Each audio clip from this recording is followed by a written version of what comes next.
Sejam muito bem-vindos à plataforma de formação em e-learning da Certform.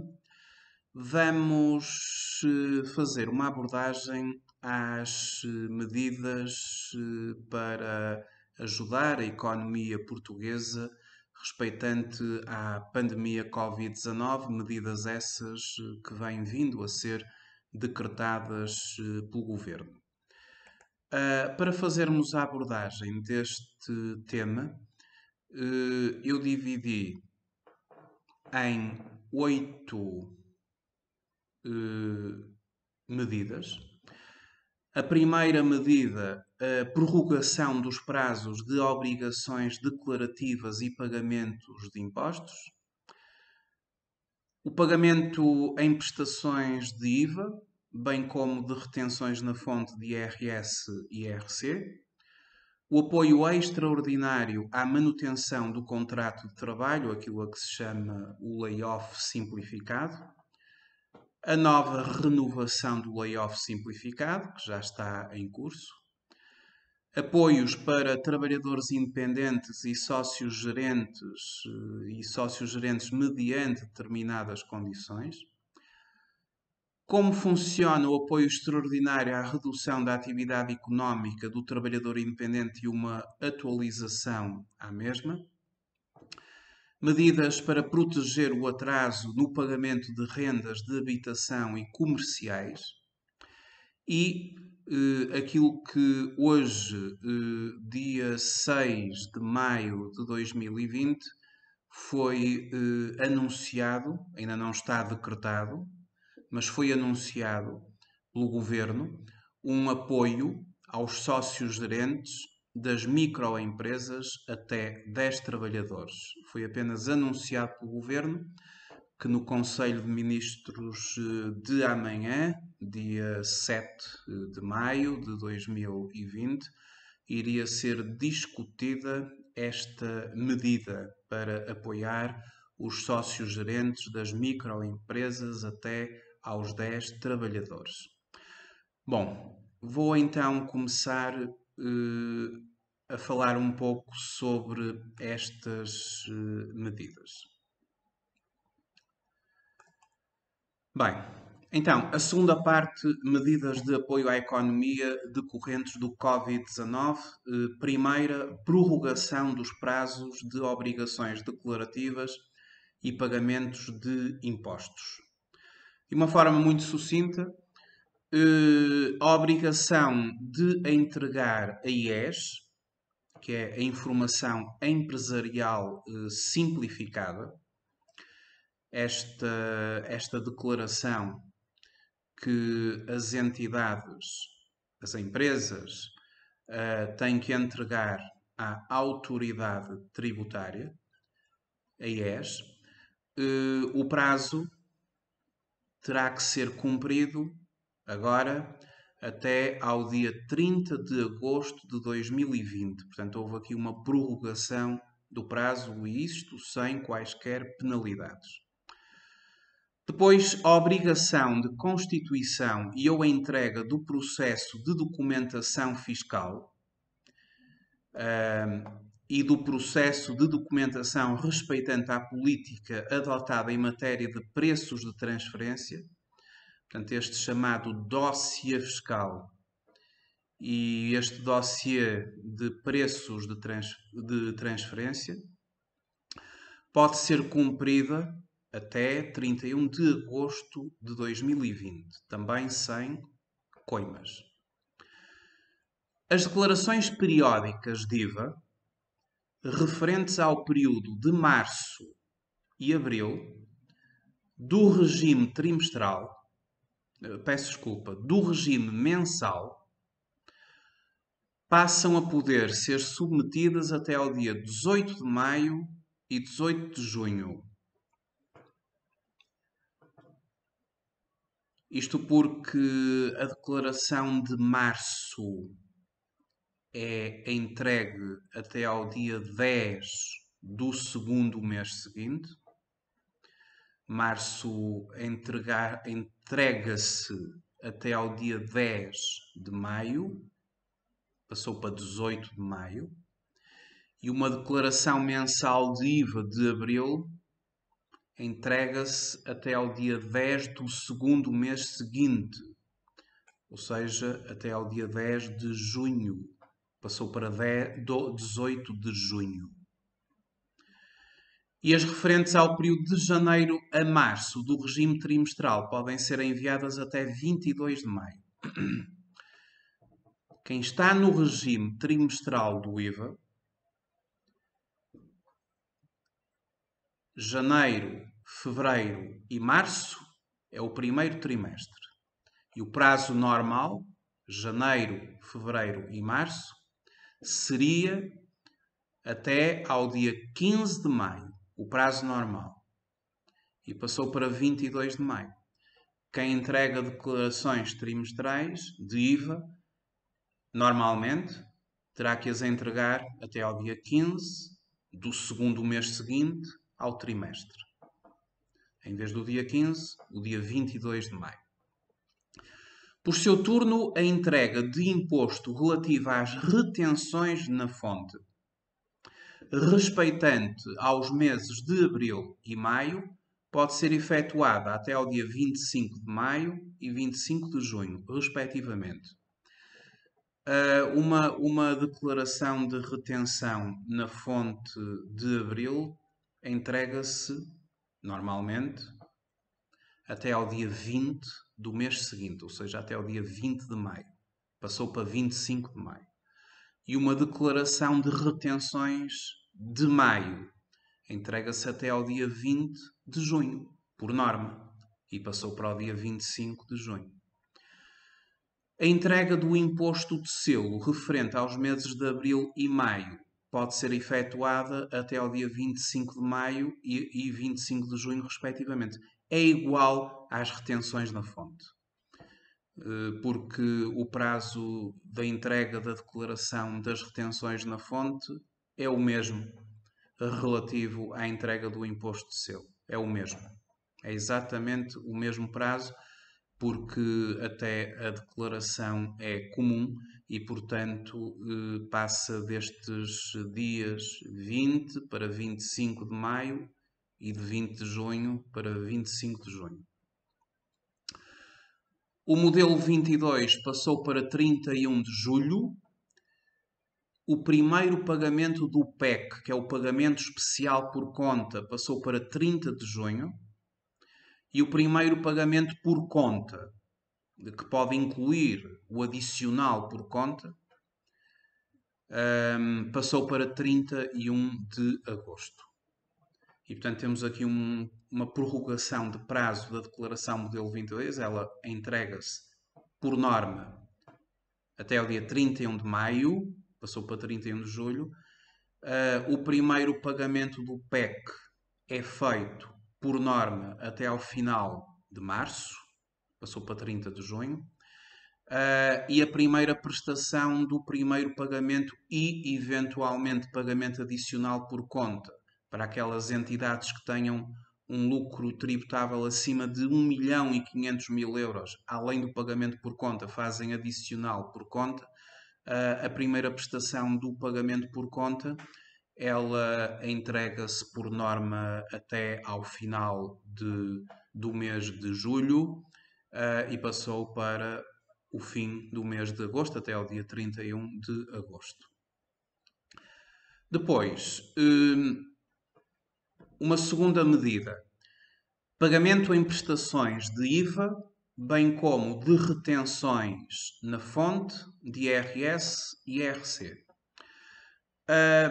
Isto tem a ver com a questão da flexibilização de pagamentos, prevista no Decreto-Lei 10F/2020 de 26 de março, conjugado com a Declaração de Retificação número 13/2020 de 28 de março, que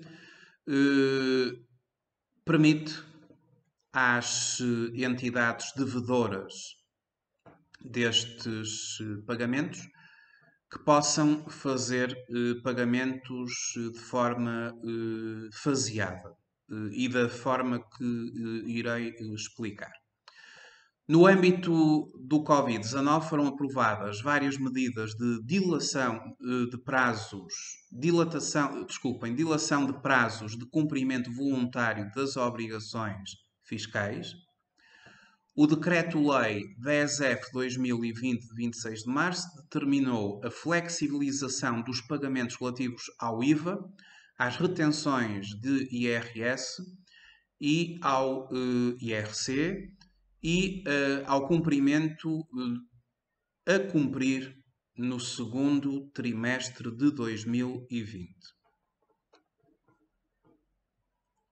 Como se pode aderir? Os contribuintes ou contabilistas certificados podem submeter o pedido de flexibilização de pagamentos mediante autenticação até ao termo do prazo de pagamento voluntário no Portal das Finanças, através deste caminho: pagamentos, flexibilização de pagamentos e aderir.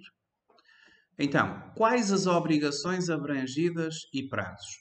Permite entregar de forma fracionada os seguintes pagamentos: das retenções na fonte de IRS e IRC, cujo prazo de pagamento ocorria em abril, maio e junho de 2020, atendendo a que para um mesmo período de imposto podem existir várias guias de retenção na fonte,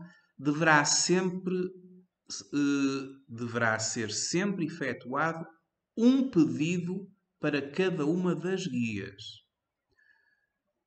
Também pode ser fracionado o pagamento do IVA do regime mensal, devidos em abril, maio e junho, e a primeira prestação do regime trimestral, que é devida em maio.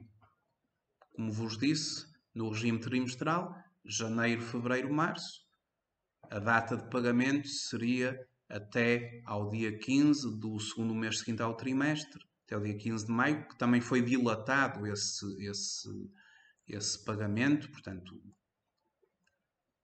como vos disse, passou para 22 de maio, o prazo, não é, para o pagamento voluntário, mas que pode ser fracionado. Eu vou explicar como é que funcionam os pagamentos fracionados. Então, funciona da seguinte maneira: as obrigações podem ser cumpridas em 3 ou 6 prestações mensais, sem juros, vencendo-se a primeira prestação na data de cumprimento da obrigação de pagamento em causa, e as restantes na mesma data nos meses subsequentes.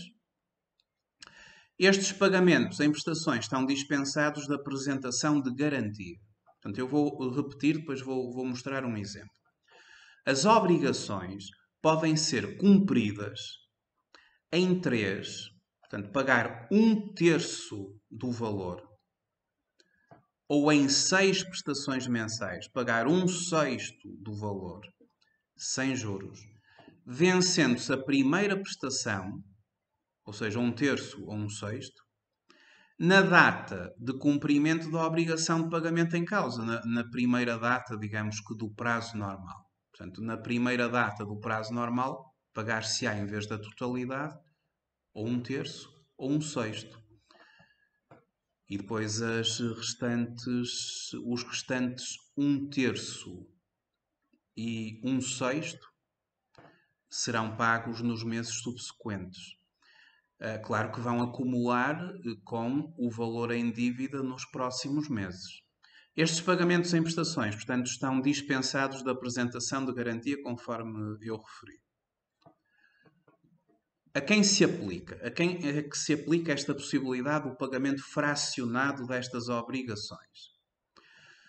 Sujeitos passivos com volume de negócios até 10 milhões de euros em 2018, ou com início de atividade em ou após 1 de janeiro de 2019, no segundo trimestre de 2020, ou cuja atividade se enquadre nos setores encerrados, nos termos do artigo 7º do Decreto 2A/2020, de 20 de março, sujeitos passivos que tenham reiniciado atividade em ou após 1 de janeiro de 2019, quando não tenham obtido volume de negócios em 2018. Sujeitos passivos que declarem e demonstrem uma diminuição da faturação comunicada através do e-fatura de pelo menos 20% na média dos 3 meses anteriores ao mês em que exista esta obrigação face ao período homólogo do ano anterior. Sujeitos passivos, portanto, e nesta questão tem que haver a certificação do revisor oficial de contas ou do contabilista certificado.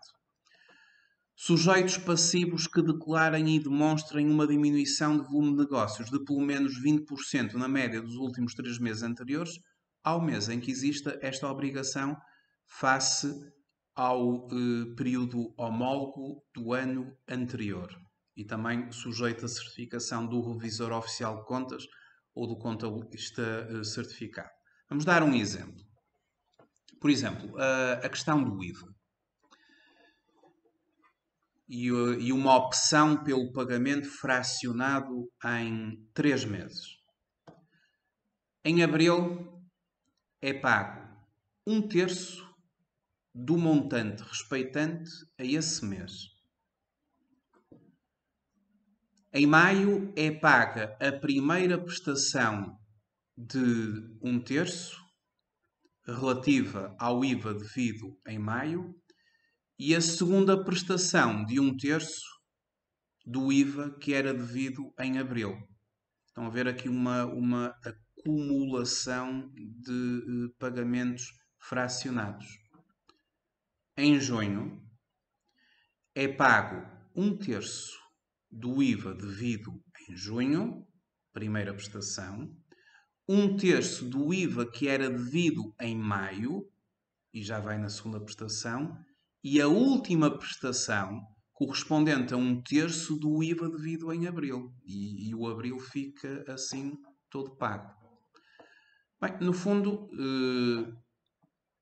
isto é uma medida que visa dar alguma flexibilidade de tesouraria à empresa, mas não deixa de ser andar com a obrigação para a frente, com a barriga um bocado para a frente, porque a obrigação ela tem que ser mesmo toda paga. Só que para aliviar um pouco a tesouraria da empresa, estabeleceu-se esta medida, mas não esquecer que a empresa pode optar por 1/6 em vez de 1/3, como referi anteriormente.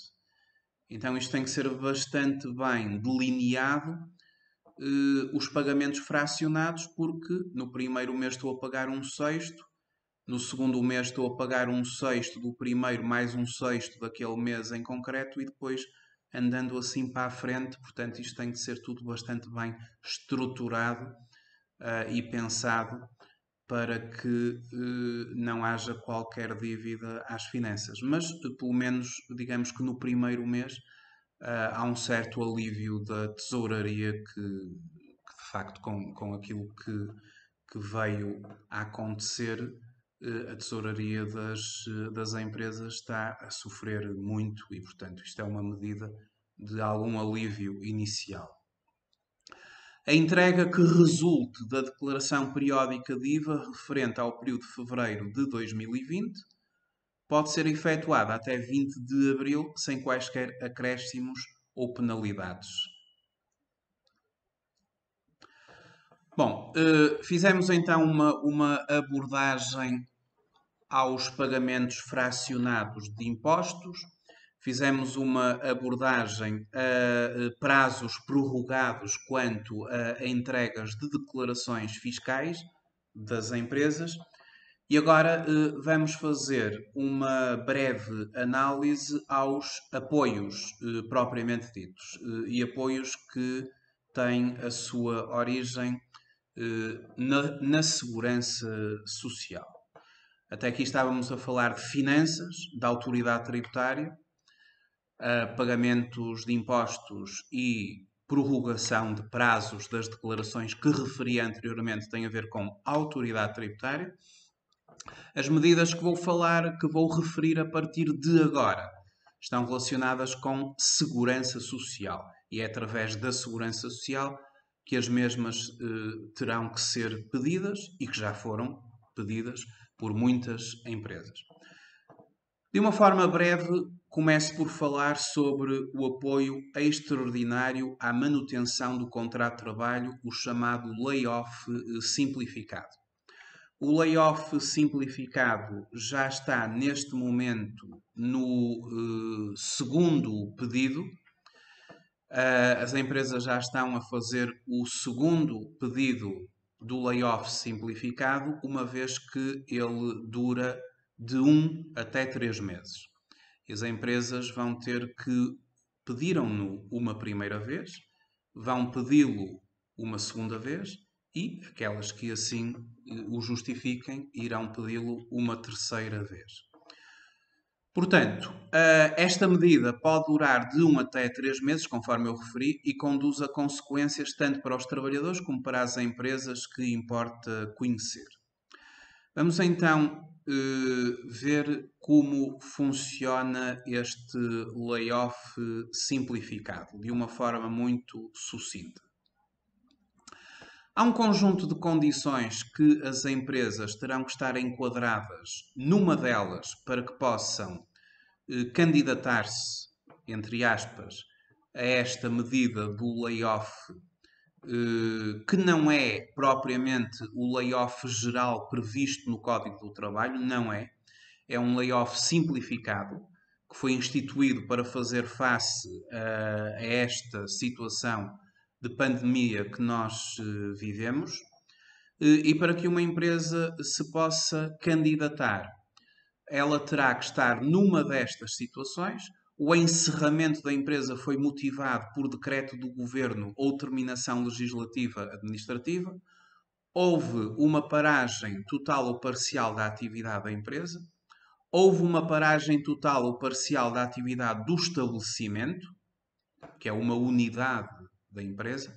Houve uma quebra abrupta e acentuada de pelo menos 40% da faturação no período de 30 dias anterior ao da apresentação do requerimento, com referência à média mensal dos 2 meses anteriores a esse período, ou face ao período homólogo do ano anterior, e a empresa iniciou a atividade há menos 12 meses e houve uma quebra abrupta e acentuada, pelo menos 40% de faturação, referente à média desse período. Portanto, uma destas possibilidades será o necessário para que a empresa se tenha candidatado. Para que a empresa possa candidatar-se ao apoio, terá de possuir a situação contributiva regularizada, quer face à autoridade tributária, quer perante a segurança social. Vou explicar em que é que consiste este apoio. O apoio extraordinário à manutenção de contrato de trabalho em empresa em situação de crise empresarial reveste a forma de um apoio financeiro por trabalhador. Ele é atribuído à empresa e destinado exclusivamente ao pagamento de remunerações. O trabalhador terá direito a auferir mensalmente um montante mínimo igual a 2/3 da sua retribuição normal e líquida ou bruta antes dos impostos, ou o valor da retribuição mínima mensal garantida correspondente ao seu período normal de trabalho, consoante o que for mais elevado. Portanto, destes 2/3, nunca pode resultar valor inferior ao salário mínimo nacional. Eu já vou dar alguns exemplos. A compensação retributiva é paga em 30% do seu montante pela empresa e em 70% pela Segurança Social. Em síntese, esta medida garante 2/3 da remuneração normal e líquida do trabalhador, com um mínimo de 635 euros. É o mínimo. Não pode resultar um valor inferior a 635 euros. E um máximo de 1.905 euros, e que é 3 vezes o salário mínimo nacional, 3 vezes 635. Destes 2/3, 70% são pagos pela Segurança Social e 30% pela empresa. Sobre os 2/3 da remuneração oferida pelo trabalhador, desconta 11% de Segurança Social. Sobre os 2/3, desconta 11% de Segurança Social.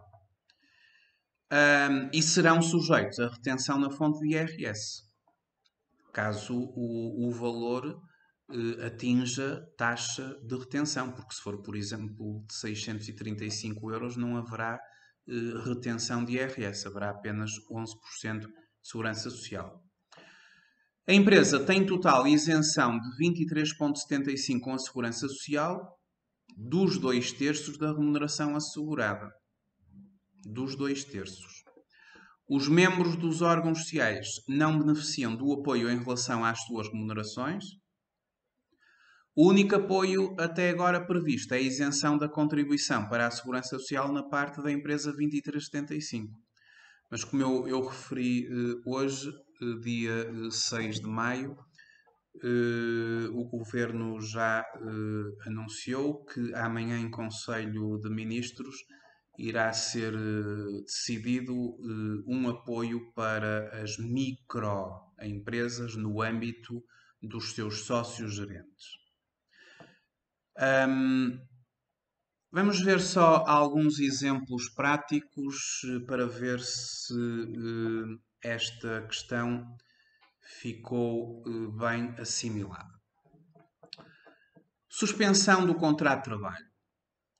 A compensação retributiva é igual a 2/3 da retribuição normal e líquida, ou à retribuição mínima mensal garantida, que é sempre o mínimo, correspondente ao seu período normal de trabalho, consoante o que for mais elevado, e tem como limite máximo, no máximo, 1.905 euros. Vejamos o seguinte exemplo. Exemplo número 1. Um trabalhador com um contrato de trabalho suspenso e que oferia uma remuneração normal de 635 euros. Portanto, um trabalhador que está com um salário mínimo nacional. Fazemos 2/3, o que dá 423,33, que é menor do que 635, e o trabalhador vai ter direito a 635. Porque destes 2/3 do vencimento, nunca pode dar inferior a 635. Se der inferior a 635, ficam os 635, que é o salário mínimo nacional. A Segurança Social apoia 70% dos 635, ou seja, 444,5, e a empresa tem que assumir 30% dos 635, ou seja, 190,50. Portanto, quem tem salário mínimo nacional não tem redução de vencimento com este layoff simplificado. O valor oferido pelo trabalhador está sujeito a 11% de segurança social, portanto, estes 600, portanto, o valor efetivamente oferido pelo trabalhador está sujeito a 11% de segurança social, que é o normal.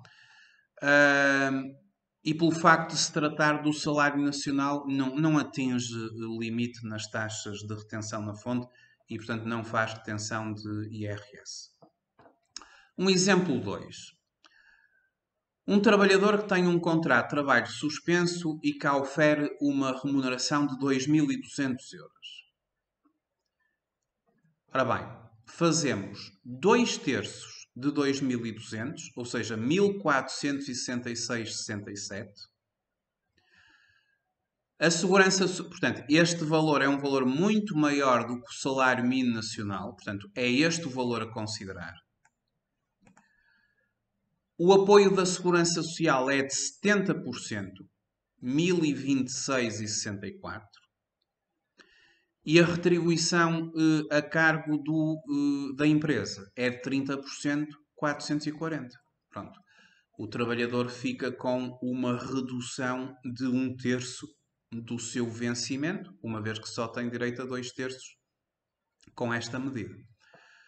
Sobre os 2/3 incide a segurança social de 11%, que é um desconto do trabalhador, 11% de contribuição para a segurança social, e serão sujeitos à retenção de IRS, e sem dúvida que serão, porque com este valor já vai atingir nas tabelas de IRS para 2020 uma taxa consoante a sua situação de não casado ou de casado, de único titular ou de 2 titulares, e depois em função do seu número de dependentes terá a empresa que encontrar a taxa para o valor, e com este valor com certeza que haverá desconto de retenção ou adiantamento a nível de retenção de IRS.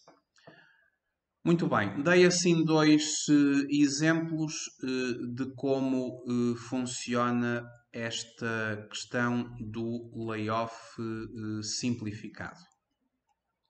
Depois temos aqui mais alguns exemplos que quer na plataforma de e-learning, quer no nosso blog, porque isto também está, estes exemplos estão todos num artigo que eu coloquei no blog da Certform, e quer seja na plataforma de e-learning para quem está a fazer cursos e-learning, quer seja no blog de forma livre, podem aceder depois aos restantes exemplos. Entretanto, a medida número 4 tem a ver com a renovação do layoff simplificado. O acesso ao layoff simplificado é concedido por mais um mês, ou seja, ele já iniciou a renovação por mais um mês. As empresas que tenham pedido acesso ao regime de layoff simplificado e que agora o queiram renovar, já podem manifestar essa intenção junto à Segurança Social. O formulário para o efeito já está disponível e eu fiz aqui depois um link a esse formulário, que linkando aqui neste requerimento de prorrogação tem acesso ao mesmo e que está aqui. Este é o formulário que a Segurança Social disponibilizou para que as empresas possam fazer o pedido de requerimento. Este formulário tem que ser mesmo preenchido online, colocando... É um formulário até mais pequeno do que o primeiro. A empresa terá que preencher o apoio extraordinário à manutenção do contrato de trabalho, a tal renovação. Identifica-se a empresa, coloca o número de trabalhadores que estão abrangidos, a data de início, que se segue ao primeiro pedido, não é? A data de início, a seguir ao primeiro pedido, que aqui já estamos no segundo pedido, e a data de fim, portanto isto tem um período de um mês. A declaração que a entidade consente à Segurança Social que a mesma possa consultar a situação tributária, e depois, juntamente com este requerimento, com este formulário, tem que ir um ficheiro em Excel, que também está, se pode aceder ao mesmo facilmente no site da Segurança Social. E este documento, mais este ficheiro em Excel, que é um elenco dos trabalhadores em situação de layoff, eles terão que ser guardados dentro de uma pasta zipada, e tem que se atribuir a essa pasta zipada, o nome dessa pasta tem que ser o número de segurança social da empresa. Portanto, este requerimento, depois devidamente preenchido e assinado, deve ser enviado juntamente com um ficheiro Excel, zipados num único ficheiro, uma pasta zipada, cujo nome deve corresponder ao número de identificação da Segurança Social da entidade empregadora. Portanto, dá como nome a esta pasta zipada o número da própria Segurança Social da respectiva empresa. Muito bem.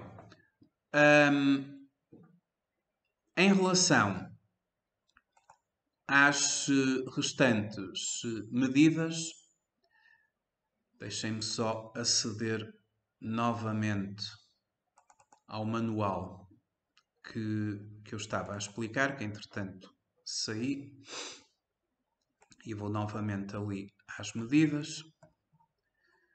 Só um bocadinho.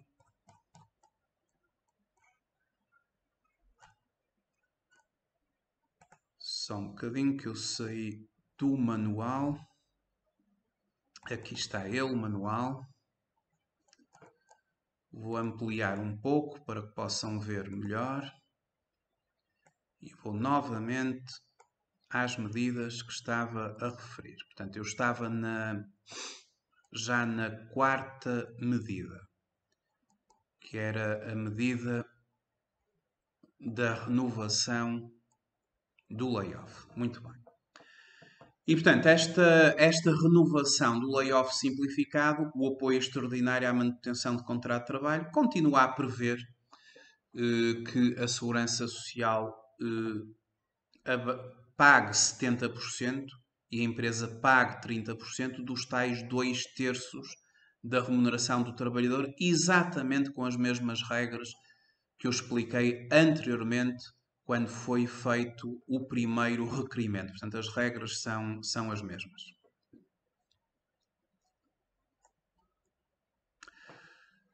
A quinta medida tem a ver com os apoios para trabalhadores independentes e para sócios gerentes, mas aqui sócios gerentes mediante determinadas condições.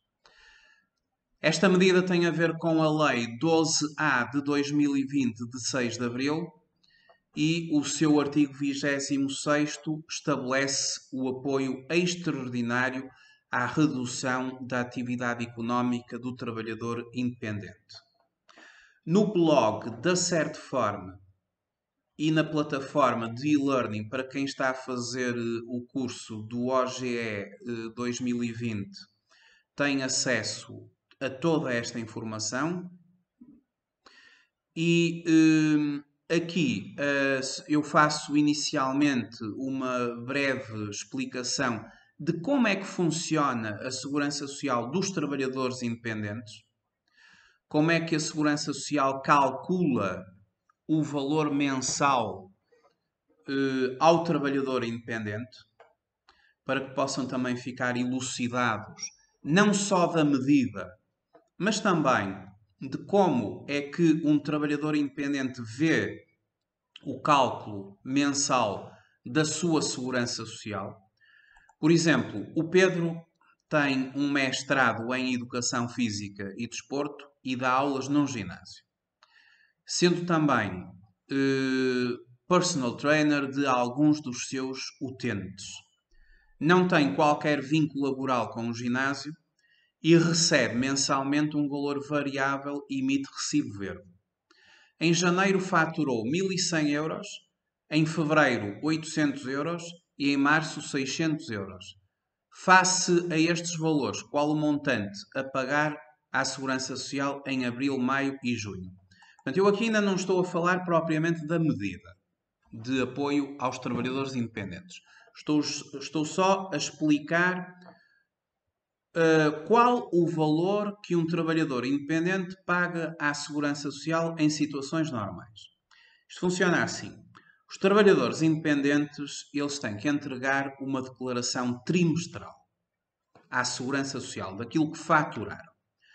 Faturaram janeiro, fevereiro e março, como aconteceu aqui ao Pedro. E em janeiro faturou 1.100, em fevereiro 800 e em março 600 euros. Ele teve que declarar estes valores à Segurança Social.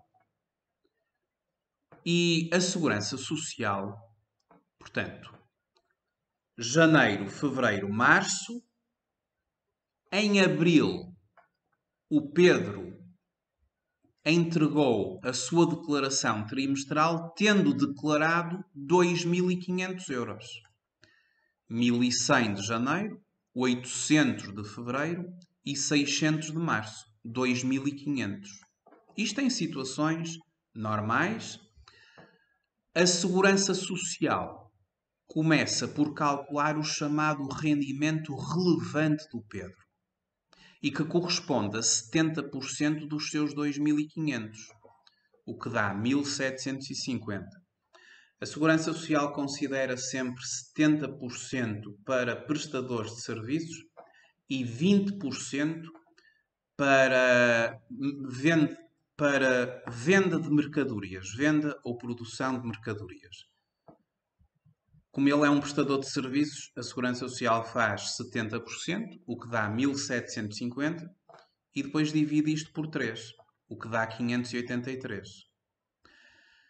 Deste modo, o Pedro terá que pagar, respeitante ao mês de abril, 21,4%. Os trabalhadores independentes e prestadores de serviços estão sujeitos a 21,4%, o que dá 124,83.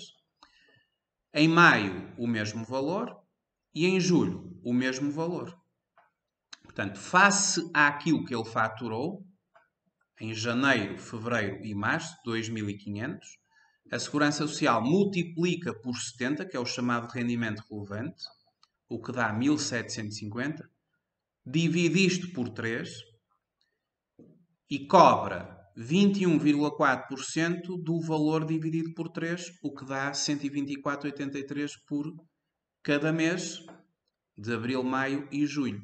Abril, maio e junho. Peço desculpa. Abril, maio e junho.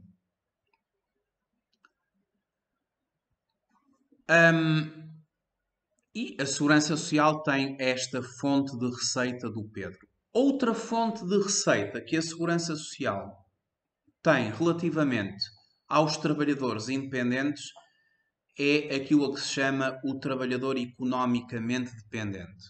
São aquelas pessoas que são trabalhadores independentes e o seu volume de faturação de uma única entidade é superior a 50%. Portanto, uma pessoa pode ter vários clientes, um trabalhador independente pode ter vários clientes, mas a uma entidade fatura mais de 50%. Essa entidade vai se constituir como entidade contratante. E a Segurança Social vai cobrar 10% às entidades em que a dependência económica é superior a 80% e 7% em que a dependência económica está compreendida entre 50% a 80%. Por exemplo, vamos considerar que o Pedro apenas colabora com aquele ginásio. Então ele é 100% dependente daquele ginásio. Só passa recibos verdes àquele ginásio. E faturou a esse mesmo ginásio 11.000 euros. Terá o ginásio alguma responsabilidade perante a Segurança Social? Sim. No caso concreto, 100%. Portanto, estamos perante uma dependência superior a 80%. Isso significa que em 2020 o ginásio vai ser notificado pela Segurança Social para pagar 10% de 11.000 euros, ou seja, 1.100 euros. Uma vez notificado, terá a entidade que realizar o pagamento à Segurança Social até ao dia 20 do mês seguinte.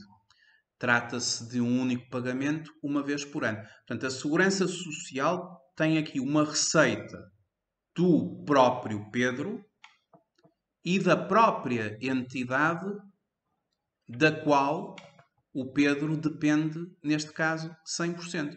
Porque quem passa recibo verde a uma única entidade, essa entidade vai se constituir como entidade contratante.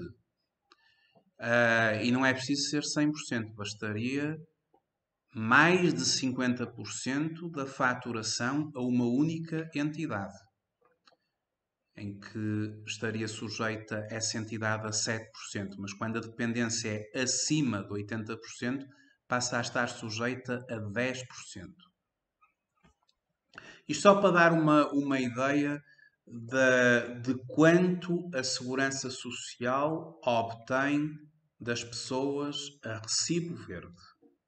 A Segurança Social obtém receita dos sujeitos que estão a recibo verde através das suas contribuições e também através das empresas que pagam aos trabalhadores independentes, desde que a dependência, como referi, seja igual ou superior a 50%.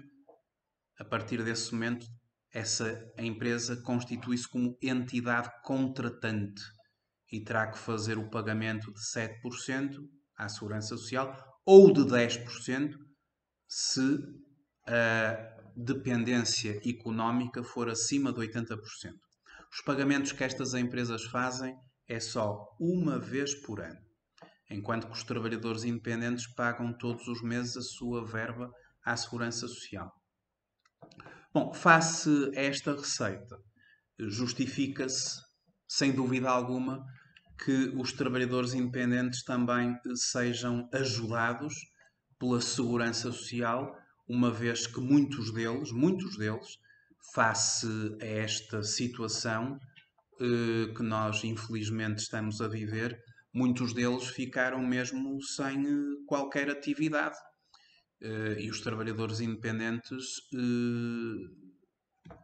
quando não têm clientes, eles não têm um contrato de trabalho com uma entidade patronal e, portanto, não havendo atividade, eles de facto são os mais prejudicados com esta situação que nós estamos a viver.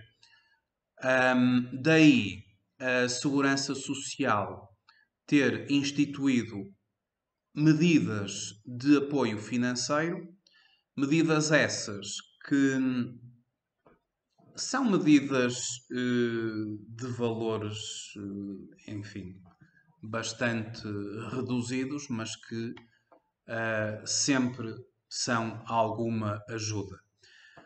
Durante o período de aplicação desta medida, o trabalhador independente tem direito a um apoio financeiro com duração de 1 mês, prorrogável mensalmente, até um máximo de 6 meses, correspondente ao valor da remuneração registada com base de incidência contributiva, com limite máximo do valor do indexante dos apoios sociais. Nas situações em que o valor da remuneração registada com base de incidência é inferior a 1,5 do IAS, e a 2/3 do valor da remuneração registada com base de incidência contributiva, com limite máximo do valor da remuneração mensal garantida, nas situações em que o valor da remuneração registada é superior ou igual a 1,5 do IAS. O IAS é o indexante dos apoios sociais e é de 438,81 e o salário mínimo nacional é de 635 euros. Portanto, os apoios do trabalhador independente rondam aqui estes valores. Há mesmo um simulador no site da Segurança Social a que o trabalhador independente deve recorrer para ver, para testar e verificar qual é o valor do apoio a que tem direito.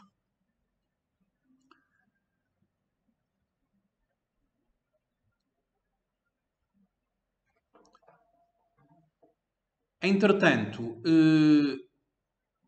a medida número 6 que eu faço aqui referência é mais uma vez como funciona o apoio extraordinário à redução da atividade económica do trabalhador independente e uma atualização da mesma, uma vez que no dia 4 de maio ficou estabelecido como nova data para a entrega do pedido de prorrogação do apoio extraordinário à redução da atividade económica dos trabalhadores independentes. Em termos de apoio, Em março, esta medida aplicou-se aos trabalhadores independentes que nos últimos 12 meses tenham tido a obrigação contributiva em pelo menos 3 meses consecutivos há pelo menos 12 meses e que se encontrem em situação comprovada de paragem da sua situação de atividade do respectivo setor em consequência do surto Covid. A partir de abril, a medida aplica-se aos trabalhadores independentes que nos últimos 12 meses tenham tido a obrigação contributiva em pelo menos 3 meses seguidos, ou 6 meses interpolados há pelo menos 12 meses e que se encontrem em, pois faço aqui uma descrição das situações em que o trabalhador independente terá que estar enquadrado.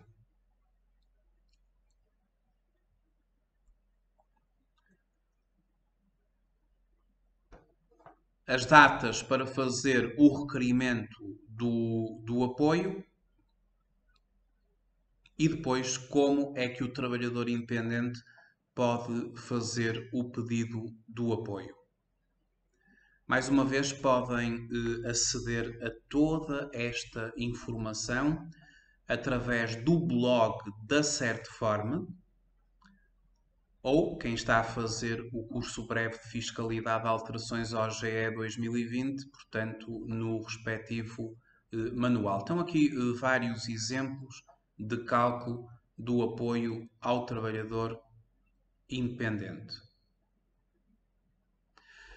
A sétima medida, uma medida para proteger o atraso no pagamento de rendas de habitação, quer seja de rendas de habitação, quer seja comerciais. Aqui a Lei 4C de 2026 de Abril e faço aqui uma abordagem a esta medida. Uma medida para o pagamento de rendas de habitação. No caso do arrendatário deixar de ter condições para pagar a renda, entrando assim em mora, pode diferir o pagamento das rendas vencidas e não pagas durante este período, ou seja, adiar o pagamento para os 12 meses seguintes, a contar do fim do período em que se apliquem as medidas excepcionais, um mês depois de acabar o estado de emergência. Em que condições posso pagar as rendas atrasadas? O arrendatário pode fazer o seu pagamento em prestações mensais, com montantes que não podem ser inferiores a 1/10 do pagamento total, que tem que ser pago juntamente com a renda do mês em causa, assim que retomar o pagamento. Para que esta medida possa ser aplicável, é necessário que o arrendatário sofra uma quebra superior a 20% dos rendimentos do agregado familiar face ao que ganhou no mês anterior ou no período homólogo do ano anterior e a taxa de esforço do agregado familiar do arrendatário seja ou se torne superior a 35%. Requisitos cumulativos.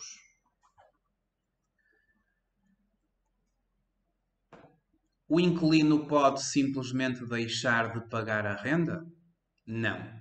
Os arrendatários que se vejam impossibilitados de pagar a renda nos termos aqui descritos têm o dever de informar o senhorio, por escrito, até 5 dias antes do vencimento da primeira renda em que pretendem beneficiar do regime previsto no presente capítulo.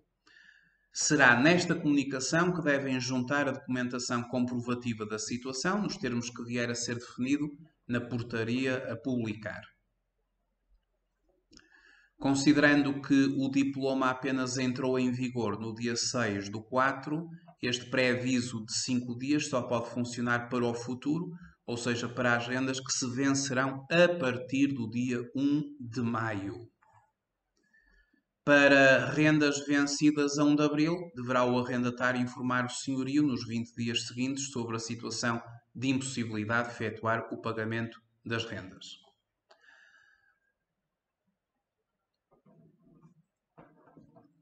Uma quarta questão importante o senhorio pode resolver o contrato de arrendamento nesse período por falta de pagamento de renda? Não. Relativamente às rendas vencidas no dia 1 de abril de 2020, desde que o arrendatário, nos 20 dias seguintes, o informe por escrito que pretende beneficiar do regime das moratórias no prazo de 12 meses, juntando para o efeito a documentação necessária para provar a quebra superior a 20% dos rendimentos do seu agregado familiar face aos rendimentos do mês anterior ou do período homólogo do ano anterior e a taxa de esforço do agregado familiar igual ou superior a 35%. Quanto às rendas a vencer a partir de 1 de maio e subsequentes meses, a comunicação prevista deve ocorrer até 5 dias antes da data de vencimento.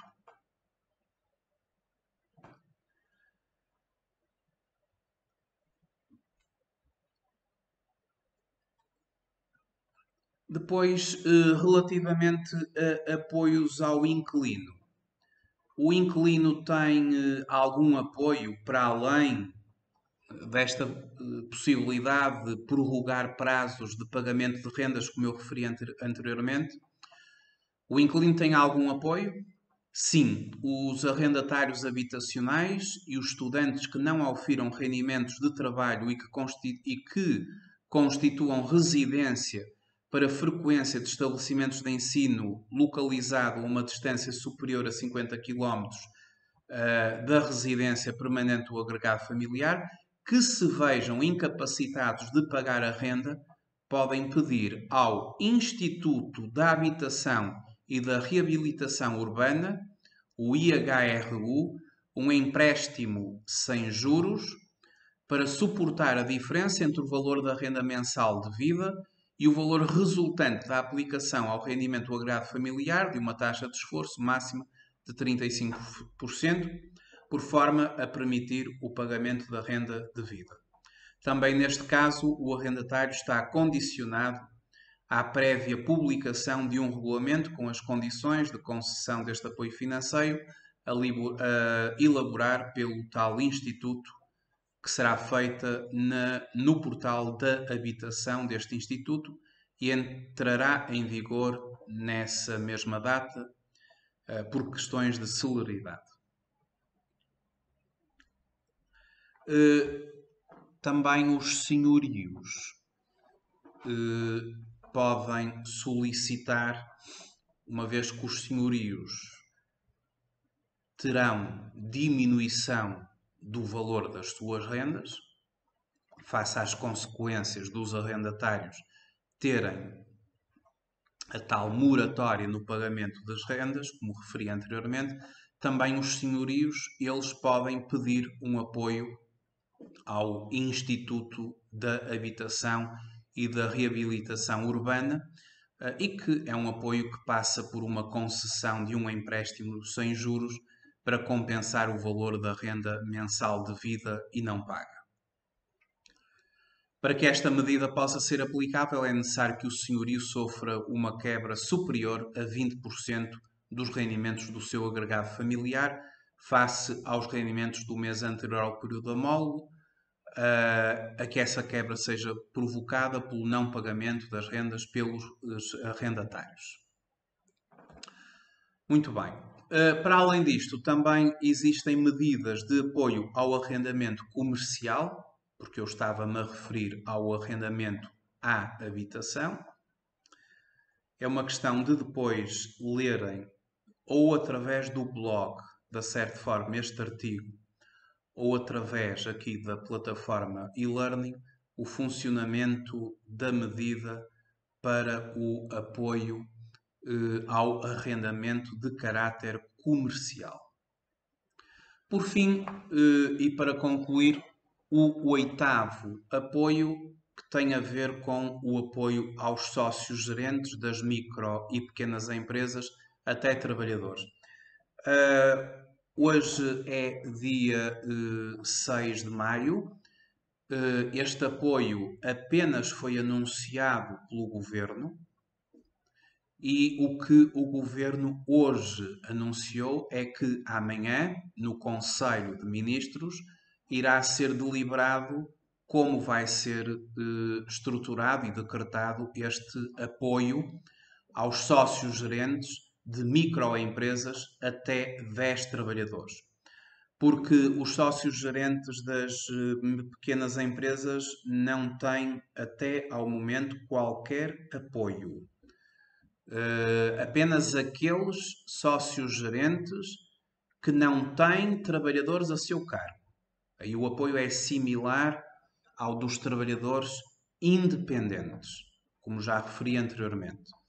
Mas os sócios gerentes com trabalhadores a seu cargo não tiveram qualquer tipo de contemplação por parte dos decretos do governo, mas, pelo que hoje fomos informados, vão tê-lo desde que em empresas até 10 trabalhadores. E, portanto, quando este decreto sair, eu vou fazer também um resumo do mesmo e colocar no blog da Certform e também enviar para quem faz parte da nossa newsletter, naquela vertente das dicas Certform, como é que funcionará este apoio aos sócios gerentes. Fica então assim concluída esta apresentação. Gostaria de referir que este curso breve de fiscalidade fez uma abordagem às alterações ao Orçamento Geral do Estado para o ano de 2020, nos diversos impostos, e esta parte final nos restantes impostos e também uma breve abordagem a estas medidas. Na plataforma eu coloco também material que podem consultar sobre medidas de adaptação dos locais de trabalho para proteger os trabalhadores, que a ACT fez sair e que vos coloco para terem essa informação na plataforma de e-learning. Coloco também um manual da Direção-Geral de Saúde sobre as medidas de prevenção Covid-19 das empresas, para que tenham também esta informação, porque entrando agora na fase pós-estado de emergência, as empresas que estão a abrir, elas têm efetivamente que adotar um conjunto de medidas, as empresas que estão novamente a abrir portas, e estão aqui compiladas as várias medidas que o Serviço Nacional de Saúde e a Direção-Geral de Saúde instituíram, e tem aqui em anexo para poderem aceder. Depois também tem um conjunto de legislação compilada sobre tudo o que até ao momento saiu sobre as medidas decretadas do Covid-19. Isto é uma compilação com link para o Diário da República de toda a legislação, e que é muita, sobre tudo o que tem vindo a sair de apoios e de medidas sobre este estado no qual nós temos vindo a viver desde março. Ora, para concluir, gostava apenas de referir que a Certform desenvolve muito temas nas áreas de contabilidade, fiscalidade, entre outras. A Certform é uma entidade certificada em 13 áreas de formação. Temos um vasto leque de cursos, quer a nível presencial, e neste momento a nível presencial nós estamos a substituí-los pelo e-learning, quer seja na formação online, através de formação que está a ser desenvolvida nas nossas plataformas de e-learning, E também na modalidade que estiveram neste momento a desenvolver neste curso de fiscalidade, neste curso breve de fiscalidade, alterações OGE 2020, na nossa plataforma de e-learning. A certa forma prima nas suas ações de formação por dar aos seus formandos, em todos os seus cursos, um teor eminentemente prático e de orientação para as necessidades do mercado de trabalho. Este sempre foi, nos nossos 21 anos de atividade ao serviço da formação profissional, foi sempre dar aos nossos cursos um teor prático, de dar aos nossos formandos instrumentos, ferramentas práticas para os ajudar ao nível da inserção e ao nível da atualização no mercado de trabalho. Resta-me agradecer o facto de terem estado a visualizar este vídeo e assim fica concluído o módulo número 4 das restantes alterações fiscais ao Orçamento Geral do Estado e medidas Covid-19. Muito obrigado a todos e até ao próximo vídeo.